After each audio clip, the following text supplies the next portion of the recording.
you had extensive career at NEA previously. Mercedes was at Lightspeed. So, you know, what are the key learnings that you brought with you to a new firm between the two of you? Like, I'd love to know. Like, did you Yeah. sit down and put your heads together at some point and say, like, Yeah. here's what we both loved from our previous firms. Here's some of the things we hated, we'll never do. Are there things? I mean, what are in those do's and don'ts? I guess Yeah, yeah. if you can even say the Um, don'ts, I don't know, or some of the do's. Yeah. yeah, yeah.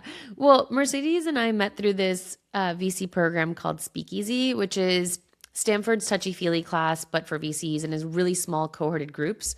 So we're in a cohort of about 12 people who are in venture. And we started that 5 years ago, and we're still in it today, and we meet frequently.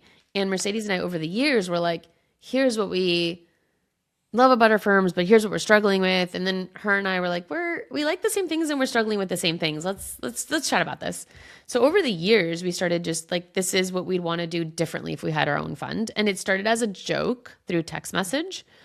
And then over the years, we had more new ideas of like, this is what we would do, just like white space.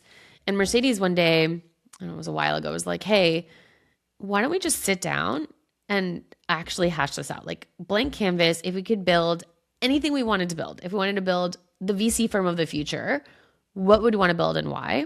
And then we did. We sat down multiple weekends and like puzzle piece things together and we whiteboard and sticky notes, all the things we wanted to do.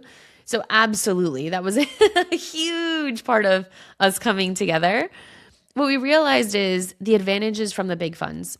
We got to see so many amazing founders. Like I would say we're closely with the Robinhood founders, but I got to see Plaid come in for every single one of their follow-on investments. I got to see Mercedes got to see Affirm and Snap, right? All these, and I got to see Databricks. So you get to see like all these companies, not just the ones that you work on, but the ones that come in for follow-on investments of the entire portfolio. And then you get to see like, what does top 1% actually look like? And you hear a lot of VCs talk about like the founder traits they look for, and they're like pretty broad and everyone has some flavor of the same. But I think it's very different if you've actually worked with founders like that. And you can like, it's much more nuanced in those big like titles. And so what we said is we want to keep the bar really high. We've gotten to see what greatness looks like. We want to continue to back greatness and we want to keep our bar super high for founders.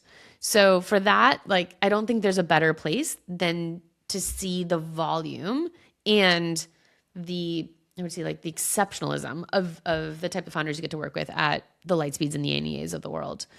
I would say the diligence process at Lightspeed and NEA is top notch and very similar. I thought, I'm like, well, I'm going to show you my memos. And she's like, mine look exactly the same, just a different like font and format. And